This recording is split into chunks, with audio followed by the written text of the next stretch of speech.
Welcome to Hard Talk with me, Stephen Sacker. 2 years after the death of Hugo Chavez, Venezuela's socialist revolution is in trouble.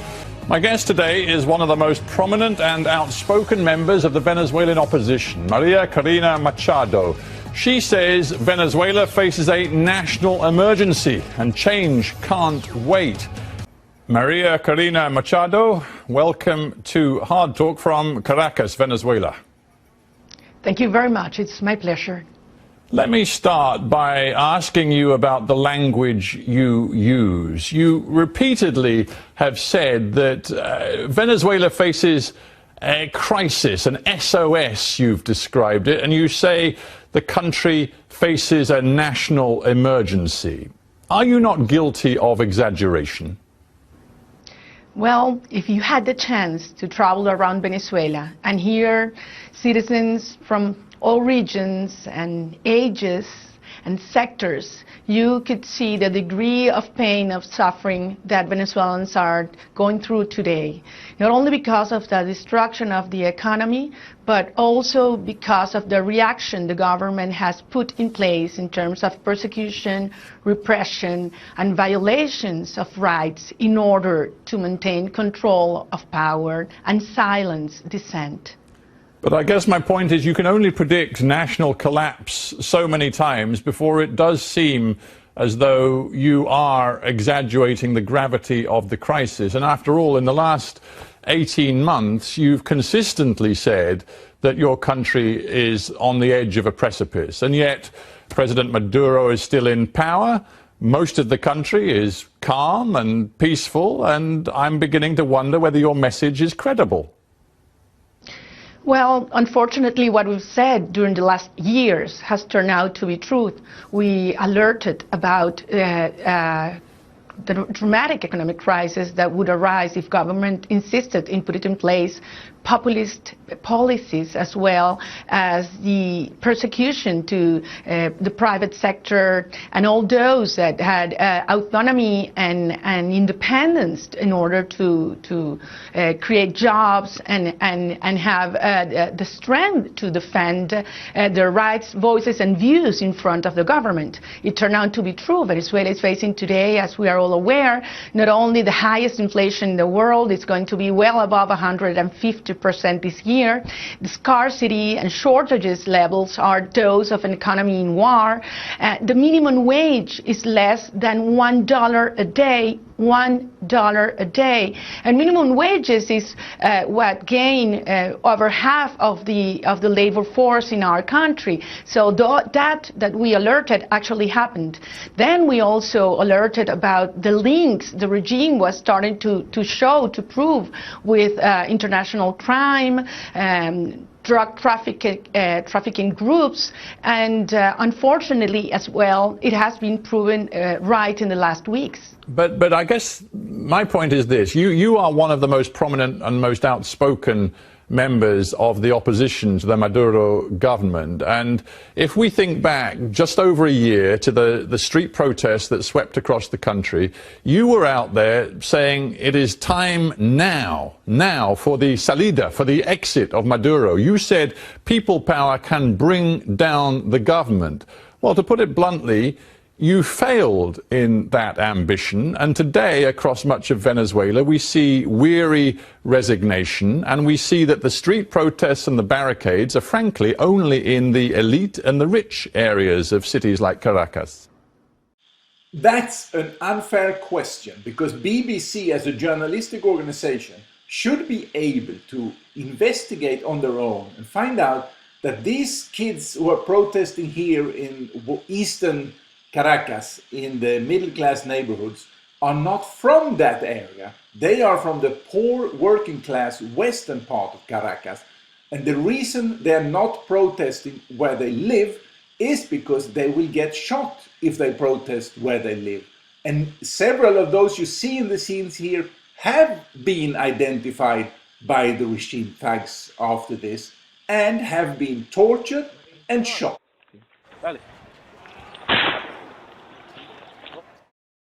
And the barricades are frankly only in the elite and the rich areas of cities like Caracas. No, on the contrary. I believe Venezuela awaked last year. A country that was seen in silence, almost without hope, actually went to the streets following a call from the younger students and citizens throughout the country and from all sectors. It is not correct to say it was only a reaction from medium class or higher classes. On the contrary, when you see those students that have been in prison, tortured, killed, you see that they come from very popular sectors. We're facing a cruel regime that has been in power over 16 years with the highest oil windfall in our history, that has taken control of all branches of power and of the media, even what they call the communicational hegemony, in order to have only their message being disclosed throughout the country. Not the least, in this year, Maduro's approval rate has declined dramatically today, over 85%. Maria, sorry to interrupt, but be frank with me. Why did you fail then? Why did you last year believe that you could bring down Maduro, and yet here we are, you have failed in that, and the Maduro government, frankly, today looks relatively stable. Why did it go wrong from your point of view? I do not believe it went wrong.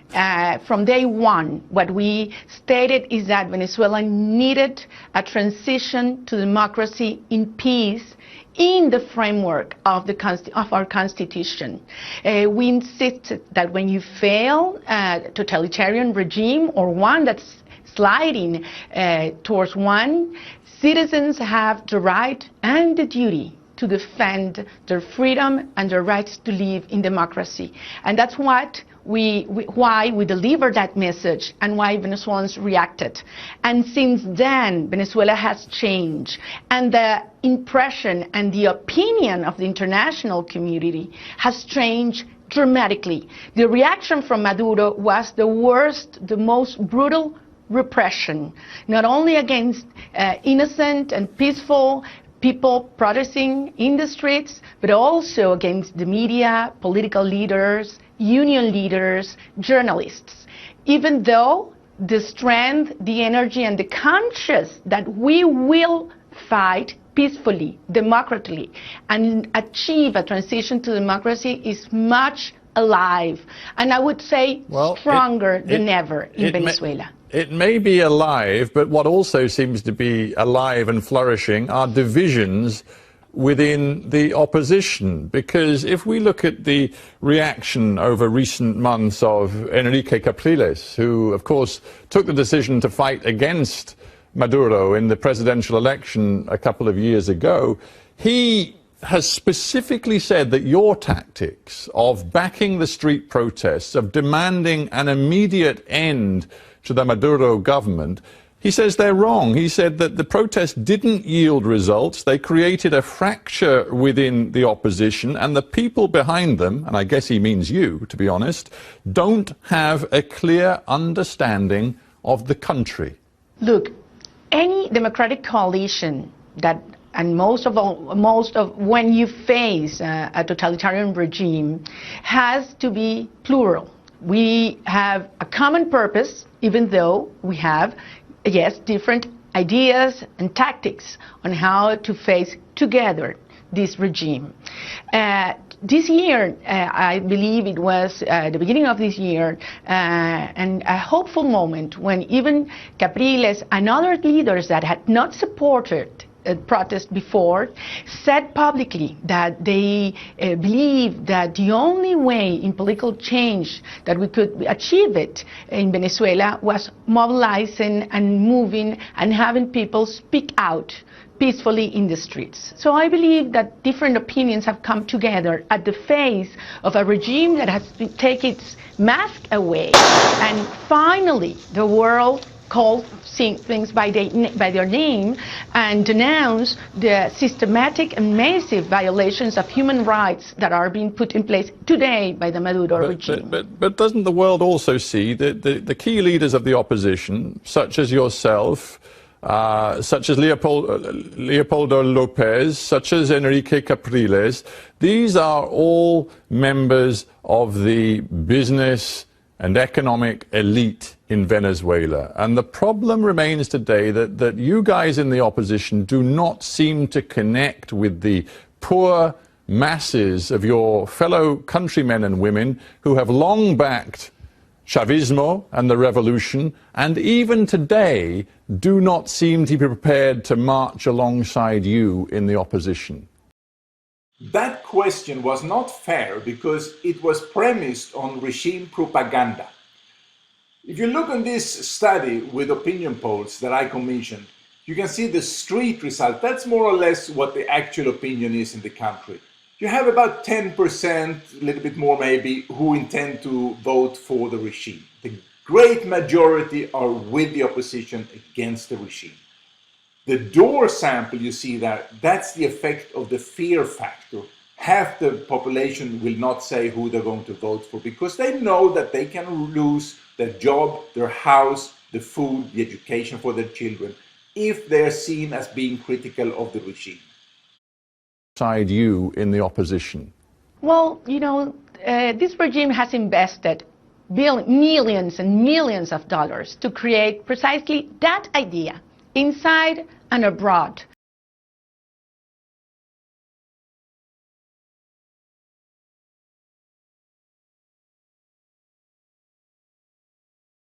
Going back to your point, if you see even the official polls today, you would see that all leaders that are in the highest, the top ranks of approval will come from the opposition. They are not part of the regime. So even with the campaign against our reputation, even with threats to those that state their opinion in the country, without the most brutal censorship in our country, the country has heard our message, which is a message basically of hope. Right. A message of unity, a message of trust among citizens. Well, that truly sounds like a very positive message. But let me talk about something else briefly, and that is your relationship with violence. The government believes, and it's going to bring a court case, it says, to prove it, that you were involved in a conspiracy, a plot to assassinate President Maduro. It says it has emails, and it's even published some of these emails with quotes from you to another opposition figure, Diego Aria, saying, quote, "We need to clean up this rubbish, starting at the top. The time has come to join forces, make the necessary calls, and obtain the funds to annihilate Maduro."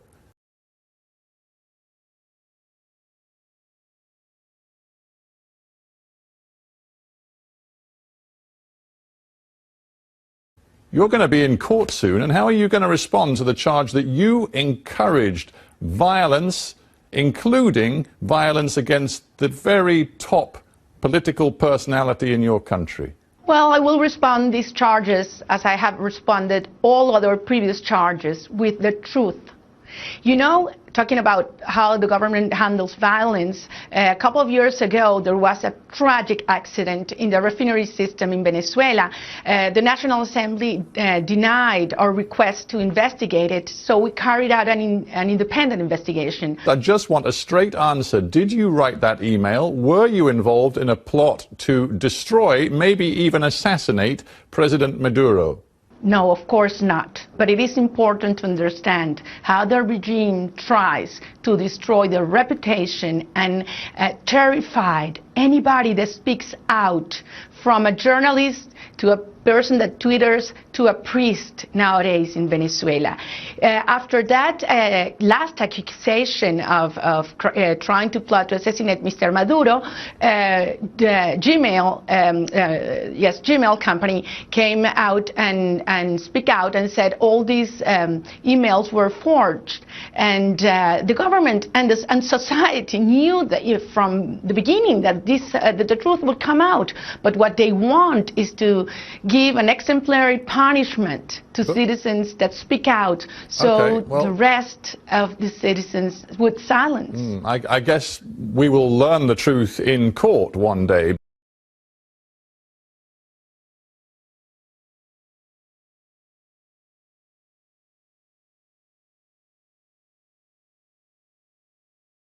But what is beyond dispute, is it not? Mr. Sacker will now present the regime propaganda. The truth is that all deaths were caused by the regime's actions, and some in self-defense, which is legitimate.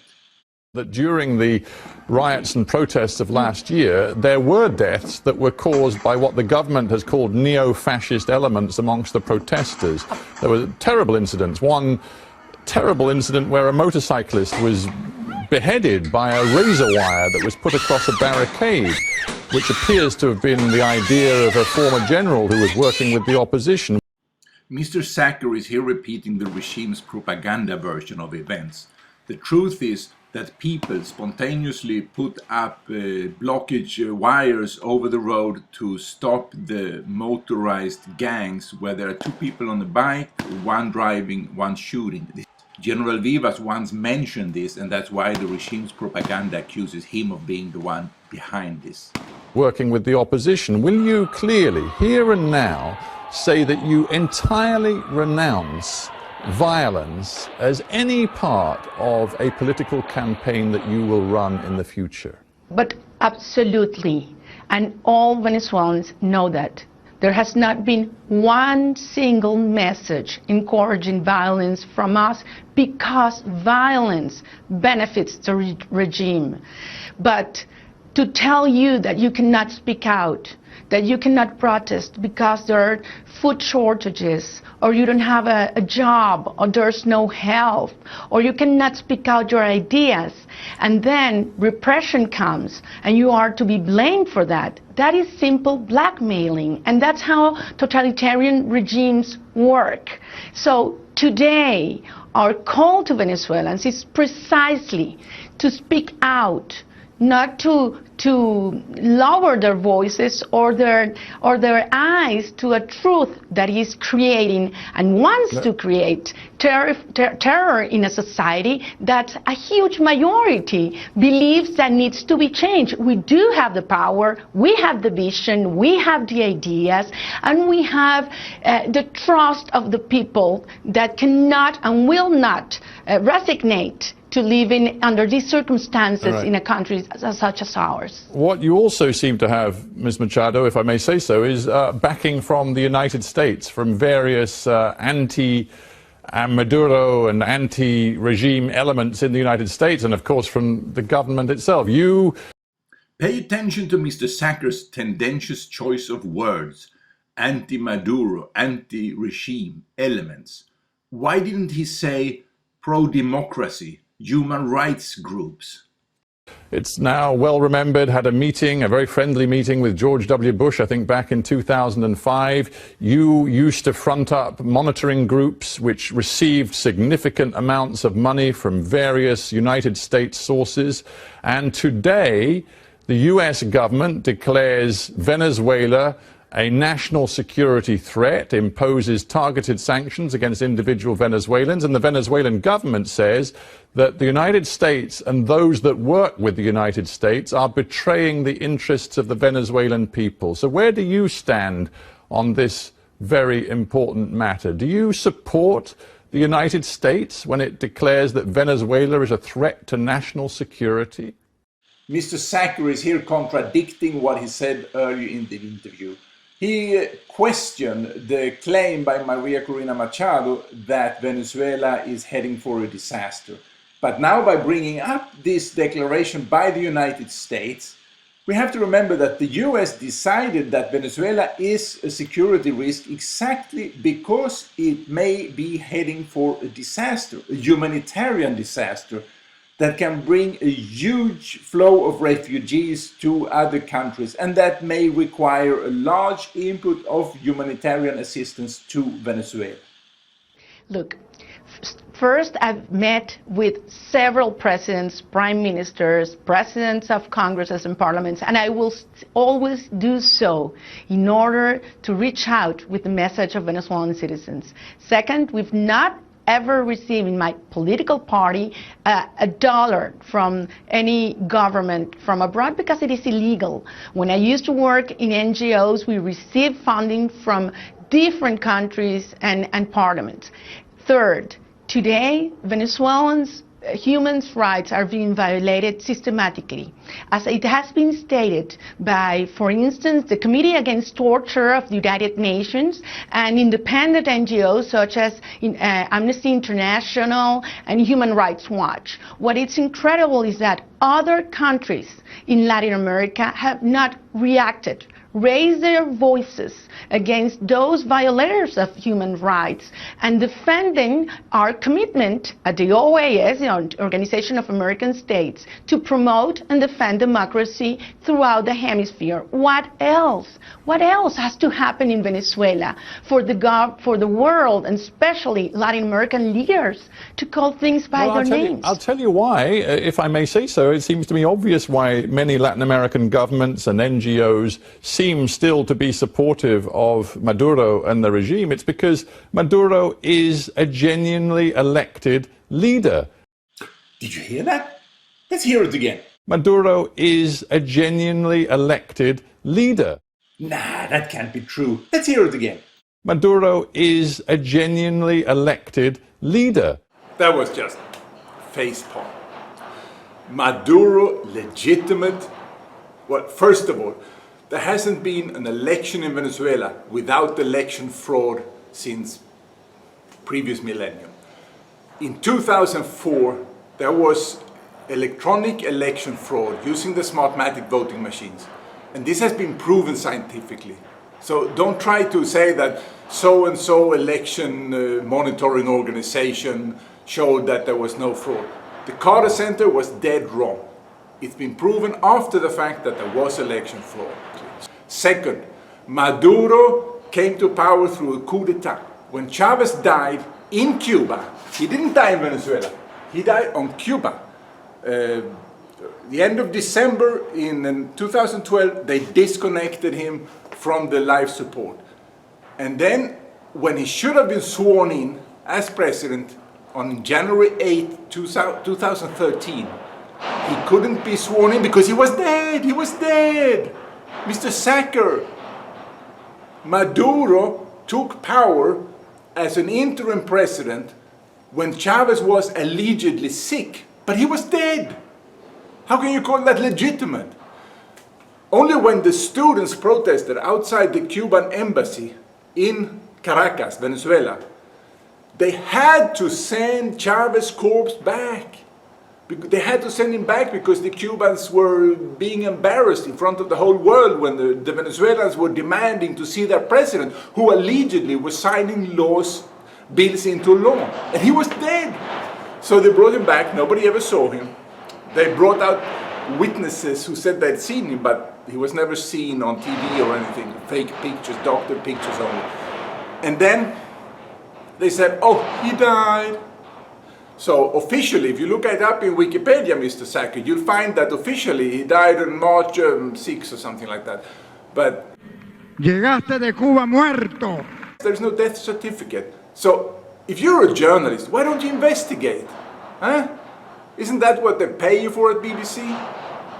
Anyway, so they had an election and another election fraud. This was April 14, 2013. And Capriles didn't recognize the result and people went out protesting because there had been election fraud. Everybody knew it. And the regime cracked down with repression and violence and killed people. So how can you say that he's a legitimate president without turning all red in your face, Mr. Sacker? Back in 2013, all sorts of international monitors looked at the election and declared that it had been free and fair and Maduro had won legitimately. So to quote the Latin American Council of Churches last year, they say that your protest movement, the anti-democratic violence that seeks to change the government in Venezuela by force, is not acceptable. It would seem to me that Mr. Sacker is putting words in the mouth of the Council of Churches because they were referring to the anti-democratic violence that seeks to change the government in Venezuela by force, and that, as we know, is not the protest movement of Maria Corina Machado. She has explicitly said that she is against violence, and also she's for democracy. She's in the head of a pro-democracy movement. So clearly that statement does not refer to her movement. Well, that could have been a good excuse before Maduro's behavior in the last months. First of all, there's good, reasonable doubt about the legitimacy of that process and how he reached power. But even if that had been truth, we all know that a democracy has a lot more to do on how you reach power, but it has also to do how you exercise it and its purpose, its final purpose. What has been seen in Venezuela is the last years, and especially in the last month, is the absolute absence of separation of powers, the violation of the Constitution, the violation of the popular sovereignty expressed in the vote. I just want to get a sense of what you in the opposition have as a vision for the future of Venezuela. If we look at the figures, you can look at per capita spending on health, which has expanded massively during the years of socialism. We can look at the rates of poverty, which have fallen, particularly the rates of extreme poverty, which have fallen under socialism. There are many Venezuelans who worry that your prescription for the country's future will roll back those achievements, will invite the big American oil companies to come back into the country. You'll denationalize the oil industry, and once again the riches of your country will go to the few, not to the many. Reality check. The leaders of the so-called revolution are among the richest people in the world today, multi-billionaires in dollars, while 73% of the people live in poverty, way above what it was before the so-called revolution started. How do you respond to that? Those were the main messages of a very well-funded propaganda campaign around the world. But the truth is evident today. After 16 years of the biggest oil windfall, over $1 trillion oil income in Venezuela, poverty levels are higher today than they were 16 years ago. And the expectancy of the quality of life has reached an non-previous low level in terms of hope for the population. That's why over 85% of the population is demanding a political change, and understand that the economic crisis has to do with the whole conception of society that regime has put in place. Here's the problem, and it's my last question. Over the last 16 years, you in the opposition have challenged the socialists, Chavez and now Maduro, at the ballot box repeatedly, and time and again you have lost. No, the regime has stolen the election. What makes you think that through the ballot box you actually can win? Well, because we've learned. We've learned that when you face a dictatorship with so many resources and so many, let's say, allies international that have been involved, and we were not conscious how much they weren't, we certainly act at certain times naively. We've learned. And you can see today that this consciousness of what citizenship means and the risks we need to face and run has increased dramatically. That's why, even though they tried everything to silence us, our voice is reaching finally the whole world, and the world is calling things by their name. And what we tell you is to trust us, because we will see a transition to democracy in Venezuela peacefully. Well, we shall see. I have to end it there, but I must thank you very much. Maria Corina Machado, thank you for being on Hard Talk, and thank you for bearing with a difficult satellite link to Caracas. Thank you very much indeed. So here's my analysis. I think the format of the show forces the program leader to put himself into the position of the regime, because he's chosen to have a confrontative way of interviewing where he exposes the arguments of the enemy. And since the enemy in this case is a repressive dictatorship committing violations of human rights and most likely crimes against humanity, Mr. Sacker is forced by his own choice to put himself to be the one who argues the case of a violator of human rights.